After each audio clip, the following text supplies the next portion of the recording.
Good. Hi again, everybody. It's Rob Kennedy of the Hoop Group. We're here to talk recruiting. We're going to go off tangent a little bit here today.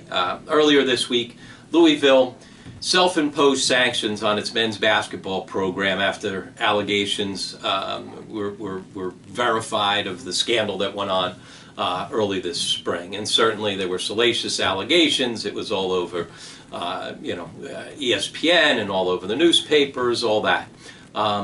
But Louisville then went about its business and is playing their basketball season, having a very good year. Towards the top of the ACC, certainly on their way to the NCAA tournament.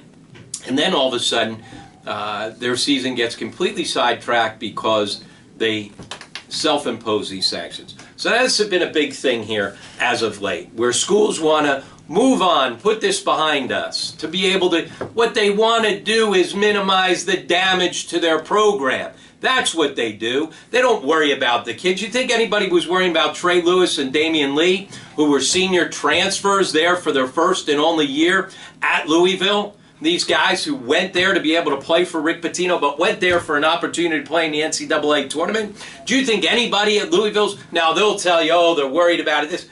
If they're worried about it, they don't self-impose. But the reason why everybody self-imposes is because, guess what? There's nothing these players that are there right now can do about it. And so you self-impose. The NCAA then takes this as punishment that's meted out by the school, and then everybody goes on. Well, the NCAA has to stop taking self-imposed sanctions in the middle of a season. Season starts, you say you're eligible for the NCAA tournament. If then there's an allegation that pops up during the season, it gets addressed afterwards. This is nonsense. It is not fair to the people that are there, and it is not about student-athlete welfare. Schools want to make sure that they get out of these scandals. Don't get in them.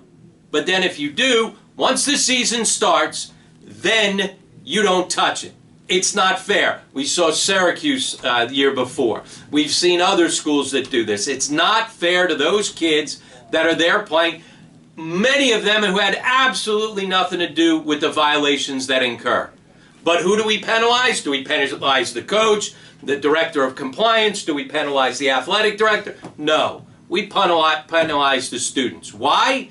Because it's the easiest thing to do. And everybody can give you another reason. It's so that the sanctions go away. It doesn't affect recruiting because now they say, well, we self-imposed, so we're probably not going to get anything else.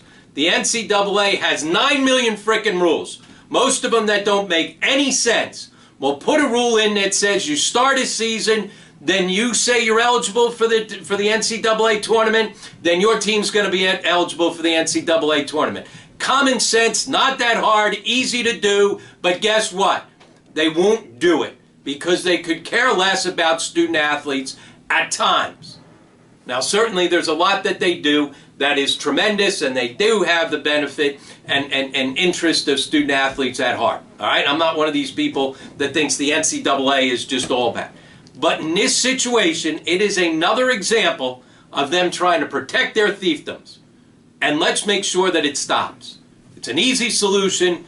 Let's make sure that we do it. How does it affect you in recruiting? Well, you've got to know where you're going. And you've got to know the school, you've got to know the coach, and you've got to know the situation. Because when you get blindsided like this, you don't have many options. All right? Once again, if you got any comments, questions, please email me at robk@hoopgroup.com.